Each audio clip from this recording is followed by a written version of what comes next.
두 번째 주제로 넘어가기 전에 이벤트 하나 할 겁니다. 최근 영상 중에 금의 미래 요 영상이 있는데 제임스 리카즈의 금의 미래라는 책인데요. 오히려 금에 대한 얘기보다 현재 경제가 돌아가는 상황에 대해서 미 연준 그리고 통화량 그리고 금 그리고 실물 자산 뭐 부동산도 포함되어 있고요. 이런 자산이 어떻게 유기적으로 움직이는지 이것에 대해서 쉽게 설명한 책이라서 제가 리뷰를 찍게 됐습니다. 보소 이벤트 제가 할 거예요. 인스타그램 있죠. 금의 미래라는 요 표지를 올려드리고 요 영상을 제가 또 캡처해서 올려드릴 텐데 그때 거기다가 댓글 달아주시면은 추첨을 해서 제가 요 책을 보내드리도록 하겠습니다. 그래서 이제 선물 받으시면은 그 책 사진 찍고 뭐 여기다가 한 두세 줄 서평 좀 남겨달라고 하니까 그런 것도 해주시면 좋을 것 같고요. 예, 앞으로 제가 책을 많이 받아서 많이 보실 수 있도록 제가 해드릴게요. 준비한 내용으로 이렇게 가겠습니다. 요즘에 또 가장 많이 질문 주시는 내용 중에 하나가 뭐냐면은 중국발 회사채 디폴트 위기 관련 내용이에요. 이런 내용을 제가 말씀드리면 항상 어그로 끌려고 이렇게 자극적인 소재만 찾는다 이렇게 욕하시는 분들이 많아요. 그런데 맞아요. 맞습니다. 예. 이게 솔직히 사실 한 20% 30%는 그런 부분이 분명히 있어요. 왜냐하면은 그러니까 저조차도 궁금하거든요. 아 이거 혹시 또 중국 무슨 위기 터지는 거 아니야? 이런 생각을 할 수밖에 없는 게 중국 정부가 데이터 조작한다는 건 우리 모두 알고 있는 사실이에요. 솔직히 대체 언제 터지느냐가 문제거든요. 그럼 우리가 빨리 그때 안 뛰어내리면 폭락을 할 수 있거든요. 매년 꾸준히 우리가 모니터링을 해서 언제 뛰어내려야 될 타이밍을 찾는다 이런 의미로 생각을 해주시면 그러면 좋을 것 같습니다. 일단은 디폴트가 뭐냐면 기업이 투자자들로부터 돈을 빌려요. 그리고 이제 회사채라는 거를 발행을 해주죠. 그래서 회사채를 갖고 있는데 만기 이자를 못 갚거나 아니면은 원금을 갚지 못하거나 둘 중에 하나를 하는 겁니다. 그러면 우리나라 같은 경우에는 뭐 워크아웃이라든가 아니면은 법정 관리로 들어가서 회생 계획을 밟거든요. 그래서 회생 계획 한번 밟고 나면 진짜 채권자들도 거의 뭐 원금의 한 10분의 1토막밖에 못 받고 주식 투자하시는 분들도 당연히 폭락하면서 손해를 엄청나게 볼 수밖에 없어요. 네, 그래서 디폴트 났다 그러면은 뭐 난리가 난 거다 이렇게 그냥 일단은 보시면 되는데 작년에 중국의 채권 디폴트가 46%가 증가를 했다. 그래서 이제 신용평가의 취약성에 노출이 됐는데 신용등급 최고 등급의 국유기업도 그러니까 중국 정부나 지방정부의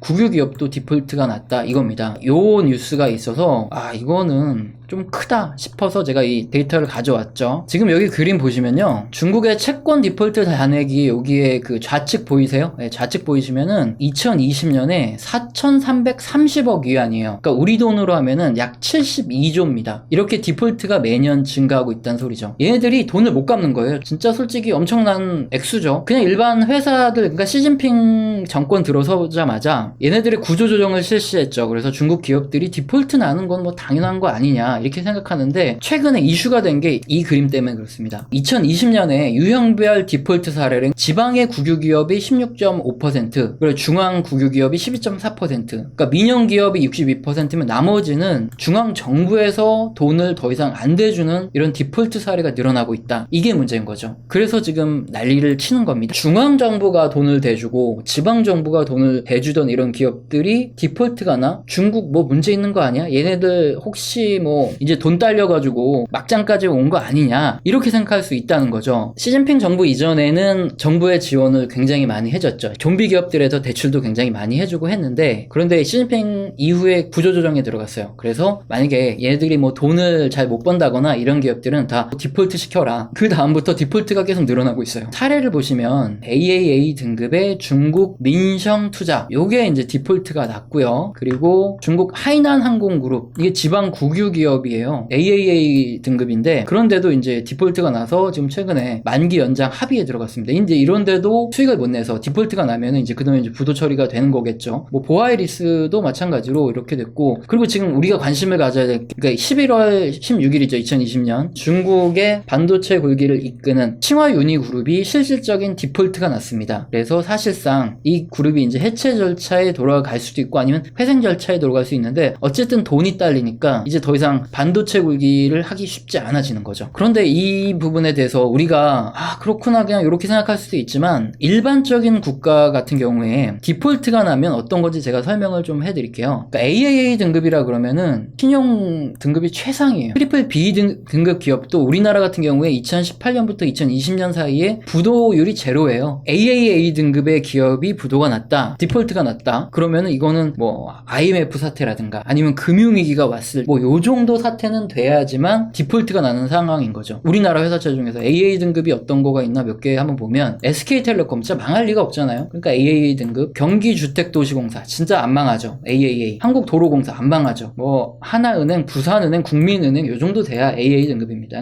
그러니까 조금 불안한 거죠. 중국 자꾸 이렇게 부도 내고 이러다 보면 신용위기 와가지고 문제가 생기는 거 아니냐, 이런 우려를 할 수밖에 없는 이런 상황이라는 거죠. 지금 중국에 대해서 얘기를 하면은 중국 못 믿어 이러면서 항상 부정적인 쪽으로만 보시는 분이 계시고, 이거 중국 괜히 문제 큰 거 아니야? 이렇게 생각하시는 분이 있는데, 우리는 이제 개인 투자자들이고 전문가는 아니잖아요. 비전문가이기 때문에 팩트만 가지고 설명을 해드리면, 이게 최근에 중국 뉴스인데 2021년이죠. 1월 5일 뉴스인데, 중국 신평사에서 우양건설이라는 회사에 대해서 등급을 잘못 매긴 거예요. 신용등급을 잘못 평가해가지고 다궁국제라는 이런 신평사에다가 법원에서 니네가 신용평가 잘못해서 투자자들이 손해봤으니까 10% 배상해라, 이런 판결을 내렸어요. 이게 뭐냐면요, 지금 중국 국유기업 채권 중에서 60%가 AAA 등급이라는 거죠. 신용평가기관에서 그냥 중국 정부가 뭐 알아서 돈 이렇게 안 되면 돈 주겠지, 이런 기대감을 너무 많이 반영해서 AAA 등급을 내려줬다 이겁니다. 그렇기 때문에 지금 이 뉴스처럼 신평사에서 니네 똑바로 안 하면은 배상 의무 주겠다 이렇게 하는 거죠. 그러니까 앞으로 중국 신평사들이 기업들의 신용평가 등급을 앞으로 평가할 때는 다 다르게 내릴 가능성이 크다는 거죠. 이제 뭐 국유기업이라고 전부 다 AAA 주고 이러진 않고요. 계속 떨어져 내리는, 그러니까 신용 등급이 지금 AAA였다면 뭐 A로 떨어지고 BBB로 떨어지고 이런 기업들이 계속 나올 가능성이 큽니다. 중국 신용평가 기관이 한마디로 이제까지 전부 다 잘못했다는 겁니다. 그래서 AA 등급이 부도가 났다는 거지, 그게 이제 중국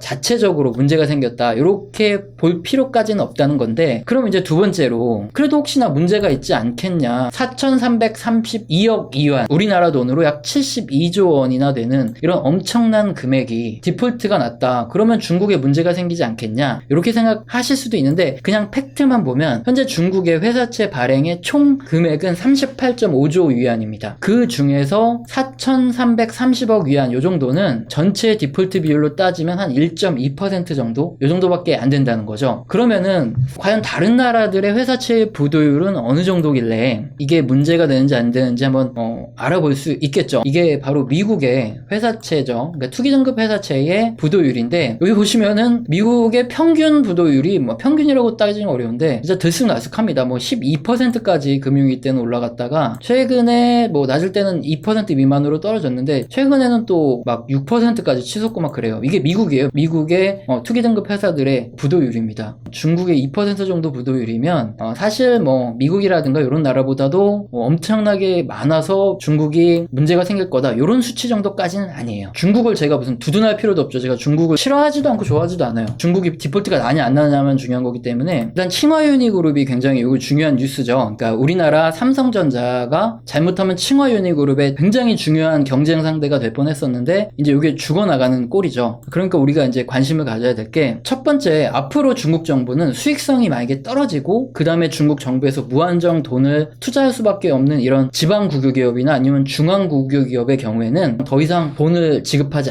않겠다는 거죠. 중국 주식을 투자하시는 분 같은 경우에는 그동안에 중국 정부가 돈을 대주겠지, 지금 적자 상태임에도 불구하고 돈을 대주겠지 하다가 잘못하면 완전히 폭락을 할 수 있기 때문에 지금까지 보던 방식과는 완전히 다른 방식으로 평가를 내려야 됩니다. 칭화 유니그룹 같이 지들이 반도체 굴기를 해서 살리겠다는 했던 기업조차도 수익이 못 나면 날려버리는 이런 상황이 올 수 있다. 이걸 우리가 주의해야 된다 이거고요. 그 다음에 이제 중요한 거는 중국 정부가 과연 이런 디폴트를 얘들이 통제를 할 수 있냐 없냐, 이게 가장 중요하다는 건데, 현재까지 글로벌 투자자들은 어떻게 보고 있을까요? 중국이 망한다 보고 있을까요? 아니면 이건 뭐 별로 문제 없다 이렇게 보고 있을까요? 요거를 알 수 있는 게 뭐냐면, 이게 중국 5년물 국채 CDS 프리미엄이라는 건데 신용 디폴트 수합이라 그래가지고요, 이거 하나의 보험이에요. 이게 뭐냐면, 만약에 중국이 망할 것 같다, 그래서 이제 국채를 투자했는데 이거를 돌려받지 못할 것 같다 그러면 이 값이 막 치솟습니다. 그러니까 보험의 금액이 치솟는 거예요. 근데 이제 얘들이 안 망할 것 같다, 돈 돌려받을 수 있겠네 그러면은 이 보험의 금액이 CDS의 그 포인트가 낮아지는 거죠. 그렇게 이해하시면 됩니다. 현재 이 상태거든요. 그러니까 지금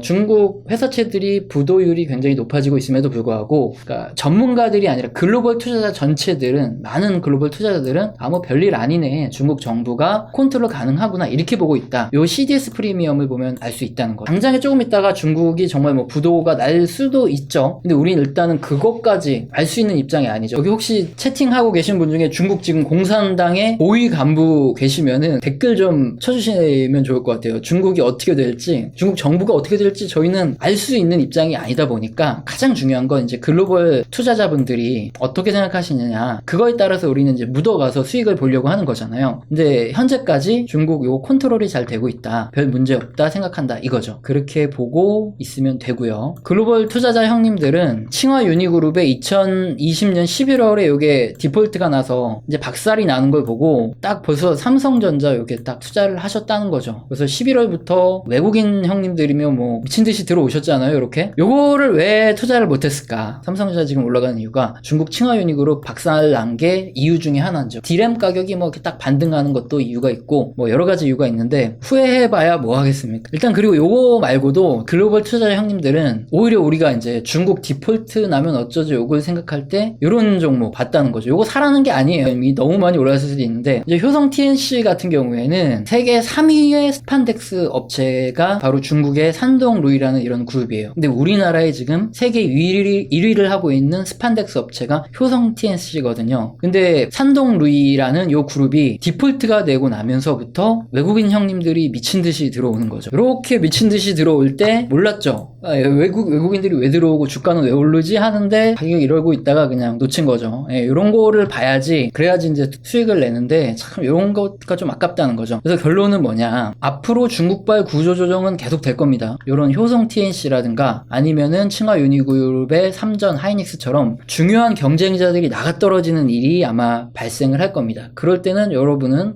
외국인들이 미친듯이 산다 하면은 이제 따라서 사야죠. 그래서 수익을 봐야 되고, 저도 혹시 요거 발견되면은 바로 올려드리겠습니다. 수혜주들을 우리가 잘 봐서 다음에 활용하자, 요게 굉장히 중요한 거죠. 이게 바로 두 번째 내용의 포인트입니다.